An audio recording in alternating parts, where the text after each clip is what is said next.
বিসমিল্লাহির রহমানির রহিম। প্রিয় দেশবাসী, আসসালামু আলাইকুম ওয়া রাহমাতুল্লাহি ওয়া বারাকাতুহু। আমি আজকের যে আমার আলোচনা, সে আলোচনা হচ্ছে আমরা আগেও ভালো ছিলাম না, এখনও ভালো নেই, সামনেও ভালো থাকবো এমন কোনো কিছুই আমি দেখতেছি না। প্রথমত হচ্ছে যে শেখ হাসিনা সরকারের সময় আমরা এক সাইড যেমন ভালো ছিলাম, যে দেশে উন্নয়ন হচ্ছিল, মেট্রো রেল, হাইওয়ে, ব্রিজ, রাস্তাঘাট, পদ্মা সেতু, 1 তারিখে বই পেয়ে যাওয়া, 14-15 লক্ষ লোককে বাড়ি বানিয়ে দেওয়া বিনা পয়সায়। সেখানেও এই বাড়ি বানাতেও প্রচুর দুর্নীতি হয়েছে এবং ঘর খুব অল্প সময়ের মধ্যে অনেক ঘর ভেঙে গেছে। কিন্তু পৃথিবীর ইতিহাসে খুব কম রাষ্ট্রই তার জনগণকে এভাবে ঘর বানিয়ে দিয়েছে। এটা শেখ হাসিনা করেছেন। এবং দেশের বিদ্যুৎ অভাবনীয় একটা সাফল্য, যেটা আমরা কল্পনাও কোনো দিন করতে পারিনি। যেখানে আধা ঘন্টা 1 ঘন্টা পর পর বিদ্যুৎ চলে যেত, 100% জায়গায় বিদ্যুৎ পৌঁছে দেওয়া, এবং ঢাকা সহ বড় বড় শহরগুলোতে লোডশেডিং কমিয়ে এনে দেখা যায় যে 2 দিন 3 দিনে বা 1 সপ্তাহে খুব অল্প সময়ের জন্যই লোডশেডিং হতো, যেটা এখনও বর্তমান সরকার অনেকটা কার্যকর রেখেছেন। এবং যে উন্নয়নের ধারাবাহিকতা সারা বাংলাদেশে, রাস্তাঘাটের উন্নয়ন, কালভার্ট, ব্রিজ, মেগা প্রকল্প এবং হাইওয়ে রাস্তায় যেখানেই বাজার সেখানে ওভারপাস লাইন করা, এবং চিটাগাং সহ বিভিন্ন শহরে হাইওয়ে রাস্তাঘাট করা, এবং ড্রোন দিয়ে দেখলে বাংলাদেশকে চেনা যায় না, মনে হয় যে অনেক অনেক উন্নত একটি দেশ। ঠিক পাশাপাশি চরমভাবে দুর্নীতিগ্রস্ত করা শেখ হাসিনার, এটা না করলেও পারত। কি ছিল তার এত টাকার প্রয়োজন? আওয়ামী লীগের যে কর্মী বাহিনী আছে, সেই কর্মীদের বললেই যদি অল্প অল্প করেও কর্মীরা টাকা দিত শেখ হাসিনাকে, তার যদি প্রয়োজন হতো, তাহলে কয়েক হাজার কোটি টাকা। আর যে মনোনয়ন দেওয়া, এখানে তো মনোনয়ন বাণিজ্য হয়ই, তারপরও কত টাকা একটা মানুষের দরকার।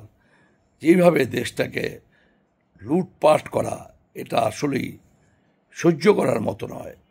আগের সরকার লুট করেছে, যেন আমাকেও করতে হবে, এটা কি ধরনের চিন্তাভাবনা? এবং সর্বত্র প্রভাব বিস্তার করা, কর্মীদের কন্ট্রোল না করা, বিরোধী দলের উপর দমন পীড়ন, অত্যাচার, নির্যাতন, বিরোধী মতাবলীকে ধ্বংস করে দেওয়া।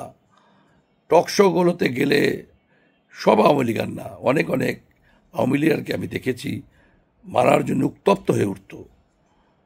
এই যে বেয়াদবিগুলো করা, এবং চাঁদাবাজি, ব্যাপক হারে চাঁদাবাজি, এই এবং সন্ত্রাস, এই সব কিছুই আওয়ামী লীগের পতন ঘটিয়েছে। মানুষের মধ্যেও একটা বিতৃষ্ণা এসে পড়েছিল আওয়ামী লীগের। যতই উন্নয়ন করুক, তারপরে অতি বাড়াবাড়ি, এবং প্রধানমন্ত্রীর যে মুখের ভাষা, সেই ভাষা কোনো অবস্থাতেই গ্রহণযোগ্য কোনো ভাষা ছিল না। ওনার মুখে মিষ্টি মধুর কোনো কণ্ঠ ছিল না, ওনার বক্তব্যে মধু ছিল না। শুধুমাত্র মানুষকে সমালোচনা করা, তিরস্কার করা, এই জিনিসটা আসলে শেখ হাসিনা যে কোনো কারণেই হোক, বঙ্গবন্ধুর কারণে হোক, বঙ্গবন্ধুর কারণে, অবশ্যই বঙ্গবন্ধুর কারণে একটা বিশাল অর্গানাইজেশন যিনি সৃষ্টি করে গিয়েছিলেন, সেই অর্গানাইজেশনের কারণে উনি বঙ্গবন্ধু কন্যা, এই জন্য ওনার ভাষা সুন্দর না হওয়ার কারণেও ওনাকে মানুষ গ্রহণ করেছে। উনি সুযোগ পেয়েছেন 15 বছর যে উন্নয়ন করেছিলেন, যদি উনি দুর্নীতি না করতেন, দমন পীড়ন অত্যাচার নির্যাতন না করতেন, তাহলে হয়তো বাংলাদেশের ঘরে ঘরে তার ছবি টাঙ্গিয়ে রাখত। ওনার কারণেই বঙ্গবন্ধুর স্মৃতিগুলোকে এদেশের মানুষ, আমি এদেশের মানুষ বলবো না, কিছু সংখ্যক মানুষ ধ্বংস করে দিয়েছে। যাই হোক, এখনো যে আওয়ামী লীগ যদি ফিরে আসে তাহলে কতটা কঠিন হতে পারে সেই ফিরে আসা, তাদের বক্তব্য দেখলে আমার গা শিউরে ওঠে। তারা বলে, এখনও আওয়ামী লীগের বিভিন্ন নেতারা এবং স্বয়ং শেখ হাসিনা, লিস্ট করো, লিস্ট করো, কারা কারা করতেছে লিস্ট করো। একবারও অনুকম্পা নাই, অনুশোচনা নাই যে দেশের যে লুটপাট করেছে, দুর্নীতি করেছে, মানুষের উপর অত্যাচার নির্যাতন করেছে, কোর্টকে নিজের ইচ্ছায় ব্যবহার করেছে, সেগুলোর ব্যাপারে কোনো কোনো অনুশোচনা নাই। তো এই আওয়ামী লীগ সরকার যদি আবার ফিরে আসে তাহলে কতটা ভয়ঙ্কর হতে পারে একবার চিন্তা করে দেখলে গা শিউরে ওঠে। আর বর্তমানে আমি এই জন্য ভালো নাই, আওয়ামী লীগের সময় তো কিছু উন্নয়ন হয়েছে, কোর্ট থেকেও কিছু কিছু মানুষ বেল পাইত, কিন্তু বর্তমান সরকার 24-এর যে যুবকরা, কিশোররা, তরুণরা হাসতে হাসতে নিজের জীবন দিল একটি শান্তিময়, সুখী, সমৃদ্ধশালী, চাঁদাবাদ মুক্ত, সন্ত্রাস মুক্ত, দুর্নীতি মুক্ত, নিরাপদ একটি দেশের স্বপ্ন নিয়ে আমাদের সন্তানরা জীবন দিল। সেই সন্তানদের সাথে চরমভাবে এই সরকার এবং রাজনৈতিক দলগুলো প্রতারণা করেছে। কোনো কিছুই বাস্তবায়িত হয়নি, বরঞ্চ স্বয়ং ইউনূস সরকার 665 কোটি টাকার সুদ মাফ করে নিয়েছেন। আমি কোনো অবস্থাতেই এটা বিশ্বাস করতে চাইনি। লাগাতার 3 মাস আমার যারা ভিডিও দেখেন, আমি ইউনূসের প্রশংসা করেছি, এই জন্য করেছি যে উনার মাধ্যমে হয়তো সম্ভব একটি সুন্দর, সুখী, শান্তিময়, দুর্নীতিমুক্ত, সন্ত্রাসমুক্ত, মব মুক্ত একটা দেশ, কিন্তু তা হয়নি। উনি নিজে দুর্নীতি করতেছেন এবং উনার সংগঠনের, উনার উপদেষ্টাদের হাতে গোনা হয়তো 3-4 জন বা 5 জন উপদেষ্টা ভালো আছেন, বাকি তাদের চেহারা দেখলে মনে হয় যে চরমভাবে তারা দুর্নীতি করতেছে। একটা তো আসিফ নজরুল আছেই, তার চেহারার মধ্যেই ফুটে উঠেছে যে সে কিভাবে টাকা কামাচ্ছে। ছাত্র উপদেষ্টারা আছে, রেজওয়ানা আছে, রেজওয়ানাকে দেখলে মনে হয় যে কি পরিমাণ টাকা সে উপার্জন করতেছে। যাই হোক, একদিন হয়তো এগুলোরও বিচার হবে, যারা দেশকে নিয়ে লুটপাট করেছে। তো এই সরকারের যে আশা আকাঙ্ক্ষা ছিল, কোনো কিছুই, আওয়ামী লীগের তো একটা সাইড ভালো ছিল, উন্নয়ন করেছে, এই সরকার তো উন্নয়নের ধারে কাছেও নেই। আওয়ামী লীগ যেখানে যেখানে উন্নয়ন কাজগুলো রেখে গেছে তার থেকে 1 ইঞ্চি উন্নয়ন আর সামনের দিকে বাড়েনি, বরঞ্চ উন্নয়ন বন্ধ হয়ে গেছে। দুর্নীতি চরম আকার ধারণ করেছে, সর্বত্র ঘুষ, বাণিজ্য, দুর্নীতি সব জায়গায় চরম আকার ধারণ করেছে। পুলিশ বলেন, অন্য প্রশাসন বলেন, সরকারি অফিস আদালত বলেন, সর্বত্র চরম দুর্নীতি, জিনিসপত্রের দামের ঊর্ধ্বগতি, মিল ফ্যাক্টরিগুলো বন্ধ হয়ে যাচ্ছে। অলরেডি সরকারি হিসাবে কয়েকশো মিল ফ্যাক্টরি বন্ধ হয়ে গেছে এবং কয়েক লক্ষ মানুষ বেকার হয়ে গেছে, নতুন চাকরির কোনো ব্যবস্থা নাই। মানুষের মধ্যে হাহাকার, মানুষের মধ্যে হাহাকার, কি যে এক অবস্থায় মানুষ আছে আমরা চিন্তাই করতে পারি না। তার উপর আমার নিরাপত্তা নেই। সবচেয়ে বড়, বাংলাদেশের ইতিহাসে এই ধরনের ঘটনা অতীতে আর কখনোই ঘটেনি যে আমি আমার বাড়িতে নিরাপদ না। কখন আওয়ামী লীগের ট্যাগ লাগিয়ে আমার বাড়িতে হামলা করা হয় এর কোনো নিশ্চয়তা নাই। মানুষ মেরে ফেলতেছে, কোনো প্রতিকার নাই, পুলিশের সহায়তা নাই। কি দুর্বিষহ অবস্থা। দেড় বছর হয়ে গেল, এখনো নিরাপদ না বাংলাদেশের মানুষ। যে কোনো মুহূর্তে যে কোনো মানুষের উপর হামলা হতে পারে, যে কোনো বাড়িতে হামলা হতে পারে। এত কঠিন ভয়াবহ একটি অবস্থায় ইউনূস আমাদেরকে রেখেছেন। এবং এই দেশের যে নির্বাচন হবে, নির্বাচনেরও কোনো কিছু নাই এই মুহূর্তে, যে কি নির্বাচন হবে। আদৌ আওয়ামী লীগ নির্বাচন করবে কি করবে না, জাতীয় পার্টি নির্বাচন করবে কি করবে না, 14 দল নির্বাচন করবে কি করবে না, এগুলো কোনো ক্লিয়ার জিনিস নাই। তুমি যদি নির্বাচন করতে না দাও, তাহলে স্পষ্টভাবে বলে দাও যে আওয়ামী লীগ নির্বাচন করতে পারবে না, 14 দল নির্বাচন করতে পারবে না, জাতীয় পার্টি নির্বাচন করতে পারবে না। তার কারণ বাংলাদেশের ইতিহাসে এই ধরনের নিবন্ধিত যে রাজনৈতিক দল, তার বেশিরভাগ রাজনৈতিক দল আজকে নির্বাচন করতে পারতেছে না, দেশে রাজনীতি করতে পারতেছে না। বাংলাদেশের ইতিহাসে এই ধরনের কোনো ঘটনা ঘটেনি। 18 নির্বাচন বাদ দিলে বাংলাদেশের ইতিহাসে কখনো রাজনৈতিক দলকে নিষিদ্ধই করা হয়নি। 18তে জামাত যুদ্ধ অপরাধের দায়ে নিষিদ্ধ থাকলেও তারা বিএনপির কাঁধে ভর দিয়ে নির্বাচন করেছে, ডক্টর শফিক থেকে অনেকে, এবং স্বতন্ত্র অনেকে নির্বাচন করেছে। কিন্তু বর্তমানে সেই অবস্থা নাই, নির্বাচনের কোনো পরিবেশ নাই। আওয়ামী লীগ জাতীয় পার্টির 14 দলকে নির্বাচনে অ্যালাউ করলেও লেভেল প্লেইং ফিল্ড নাই। এবং কোনো অবস্থাতে ইউনূসের আন্ডারে যদি আওয়ামী লীগ জাতীয় পার্টিকে নির্বাচন করতেও বলে, তাহলে সেই নির্বাচনে যদি আওয়ামী লীগ জাতীয় পার্টি যায়, তাহলে সেটা হবে আত্মহত্যার সামিল। তার কারণ জাতীয় পার্টি, আওয়ামী লীগ, 14 দল এদেরকে কোনো এলাকায় দাঁড়াইতেই দেবে না ইউনূস সরকার। তখন ইউনূস নোবেল পেয়েছে, তার জীবনে বহু অর্জন সব মিলান হয়ে গিয়েছে।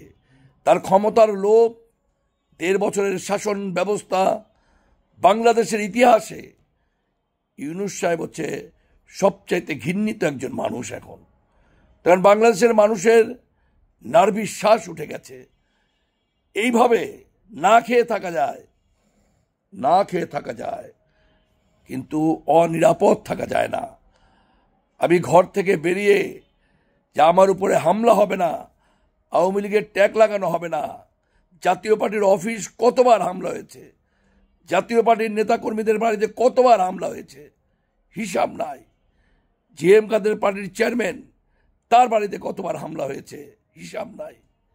দেশপ্রেমিক সেনাবাহিনী কিছু কিছু জায়গায় জাতীয় পার্টিকে শেপ করেছে, এই জন্য আমি ধন্যবাদ জানাই। কিন্তু কোনো অবস্থাতেই, এবং সেনাবাহিনীর প্রধানকেও আমি এই বিশৃঙ্খলার জন্যে এবং বাংলাদেশের এই চরম পরিণতির জন্যে আমি 100% দায়ী মনে করি। তার কারণ বাংলাদেশের ইতিহাসে, বাংলাদেশের প্রত্যেকটা মানুষের হৃদয়ে সেনাবাহিনীর সম্মান, ইজ্জত ছিল মাথার মুকুটের মতো। সর্বোচ্চ জায়গায় ছিল সেনাবাহিনীর মর্যাদা।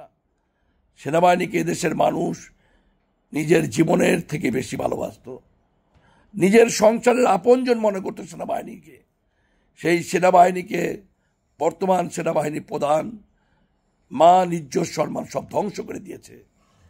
সে যেভাবে তাকে গালাগালি করে মানুষ, তার নিজের ব্যক্তিত্ব না থাকলেও সেনাবাহিনী তো এদেশের মানুষের গৌরব, আমাদের অহংকার, আমাদের ইজ্জত সেনাবাহিনী। অথচ ফুয়াদের মতো একটা সাধারণ, যে রাজনৈতিক দলের 500 কর্মী নাই, সেই দলের সাধারণ সম্পাদক এবং অন্য দলের নেতারা সেনাবাহিনীর প্রধানকে যেভাবে অসভ্যভাবে গালাগালি করে, এটার ভাষা নাই আমার ধিক্কার জানাবার। কিন্তু ওয়াকারুজ্জামান, তার কাছে মনে হয় না তার শরীরে রক্ত আছে বলে সে সেনাবাহিনীর মান ইজ্জতকে ধ্বংস করে দিয়েছে। এই ওয়াকারুজ্জামানকেও একদিন জনতার কাঠগড়ায় দাঁড়াতে হবে। তখন এই ধ্বংসের জন্যে ওয়াকারুজ্জামানের নীরবতাও অনেকাংশে দায়ী। এবং আমি কোনো অবস্থাতেই বর্তমান যে পরিস্থিতি, কোনো অবস্থাতেই শান্তিময় নয়। দুর্নীতিতে দেশ ছেয়ে গেছে, মব, সন্ত্রাস, চাঁদাবাজিতে জনগণ অতিষ্ঠ, দ্রব্যমূল্যের ঊর্ধ্বগতি, উপদেষ্টাদের লাগাতার ব্যর্থতা এবং কোর্টে নিয়ে গেলে, অ্যারেস্ট করে নিয়ে গেলে কোনো বেল নাই, কোর্ট চলে উপদেষ্টাদের অর্ডারে, মানে বিচারের কোনো প্রকার স্বাধীনতা নাই। বিচার ব্যবস্থা হচ্ছে বাংলাদেশের ইতিহাসে সবচেয়ে কলঙ্কিত অধ্যায় হচ্ছে বর্তমান বিচার ব্যবস্থা, যেখানে কোনো মানুষকে বেল দেওয়া হচ্ছে না এবং নিরাপরাধ মানুষদের বিরুদ্ধে লাগাতার মামলা হচ্ছে। এই উপদেষ্টা আসিফ নজরুল বলেছে 95% মামলা ভুয়া, তাহলে কেন এখনো লাগাতার মামলা হচ্ছে? এবং যে নিরপরাধ মানুষগুলোর বিরুদ্ধে মামলা হচ্ছে তাদেরকে কেন আপনারা অ্যারেস্ট করতেছেন, কেন তাদেরকে বেল দিতেছেন না? এবং বহু মানুষের বিরুদ্ধে, আমি একজন ভ্রমণপ্রিয় মানুষ, পৃথিবীর ইতিহাসে আমি একমাত্র বাংলাদেশি পাসপোর্টে 193টি দেশ আমি ভ্রমণ করেছি। আর কিছু দেশ ভ্রমণ করলে আমার পৃথিবী ভ্রমণ সমাপ্ত হবে বাংলাদেশি পাসপোর্টে। এটা বাংলাদেশের মানুষের জন্য গৌরব, কারণ আমি একমাত্র ব্যক্তি বাংলাদেশি পাসপোর্টে 193টি দেশ আমি ভ্রমণ করেছি। আমাকেও বিদেশ যেতে দেওয়া হয় না। গত 1.5 বছর আমি বাংলাদেশের বাইরে যেতে পারি না। অনেক কষ্ট আমাদের মনে। আমরা তো ভাই চোর বাটপার না, আমরা দেশপ্রেমিক মানুষ। আমি ইনকাম ট্যাক্স হোল্ডার, প্রতি বছর 1 কোটি টাকার উপর আমি ইনকাম ট্যাক্স দেই। একজন মানুষ বলতে পারবে না জীবনে কোনো দিন কারো বিরুদ্ধে মামলা করেছি, কারো ক্ষতি করেছি, কারো বিরুদ্ধে অন্যায় করেছি। একজন মানুষ বলতে পারবে না যে কারো ক্ষতি আমি করেছি। কোনো বিরোধী রাজনৈতিক দল আমরা যখন ক্ষমতায় ছিলাম তখনও কেউ বলতে পারবে না কোনো মানুষের বিরুদ্ধে আমি কোনো ক্ষতি করেছি, মামলা করেছি, হুমকি দামকি করেছি। বরঞ্চ যখন আওয়ামী লীগ ক্ষমতায় ছিল, বিএনপি জামাতের, আমার এলাকার বাইরের যারাই আমাকে ফোন দিয়েছে, আমি সবাইকে সহায়তা করেছি। আমি নাম ধরে ধরে অনেক বিএনপি নেতার কথা বলতে পারি যাদেরকে আমি সহায়তা করেছি, যে জামাত নেতাদের আমি সহায়তা করেছি। কিন্তু ব্যাপার হচ্ছে ভাই, দেশ ভালো নাই। সামনের যে অবস্থা একই অবস্থা, সামনেও যারা ক্ষমতা আসবে, আওয়ামী লীগের তো দাম্ভিকের কথা বলেছি, যারা সামনে ক্ষমতায় আসতে পারে তাদের অবস্থা আরো ডেঞ্জার। খারাপ ছিলাম, এখন আরো খারাপ, আরো কত ভয়ানক খারাপের দিকে বাংলাদেশের মানুষ যাচ্ছে। আপনি চিন্তা করতে পারেন না, কল্পনা করতে পারেন না যে আগামী দিনের বাংলাদেশ ইউনূস আমাদেরকে কোথায় নিয়ে যাচ্ছে। দেখেন, আগামী নির্বাচনের পর যারাই ক্ষমতায় আসুক তারাও অনেক বেশি ডেঞ্জার হবে। এখন জামাত বলতেছে তারা ক্ষমতায় আসবে, তাদের যে প্রোপাগান্ডা, তাদের যে সার্বিয়ার সব কিছু বলে তারা ক্ষমতায় আসবে। তারা যে ক্ষমতায় আসবে তারা ইসলামের নামে মিথ্যাবাদী দল। জামাত কোনো অবস্থাতে দেশপ্রেমিক দল না। আমি একজন মুসলমান এবং সাচ্চা মুসলমান এবং 5 ওয়াক্তের নামাজি মুসলমান, দানশীল মুসলমান। ফজরের নামাজ ফজরে উঠে আমি আদায় করি। আমি জামাতকে দেশপ্রেমিক ভালো রাজনৈতিক দল কোনো অবস্থাতেই বলতে পারি না। তাদের কর্মকাণ্ড ভালো না। তারাও তাদের বিরোধী দলকে মেরে ফেলতে কুণ্ঠাবোধ করে না। এই জন্যে যারাই ক্ষমতায় আসুক না কেন, যে দলই ক্ষমতায় আসুক না কেন, আগামীর বাংলাদেশের জন্য আপনারা রেকর্ড করে রাখেন আমার কথাগুলো, যে আপনি শান্তিময় বাংলাদেশ পাবেন না, সন্ত্রাস মুক্ত বাংলাদেশ পাবেন না, চাঁদাবাজ মুক্ত বাংলাদেশ পাবেন না, দুর্নীতি মুক্ত বাংলাদেশ পাবেন না, মব মুক্ত বাংলাদেশ পাবেন না, উন্নয়নশীল আর বাংলাদেশ পাবেন না। আপনি উন্নয়নের ধারে কাছে আর আপনারা দেখবেন না।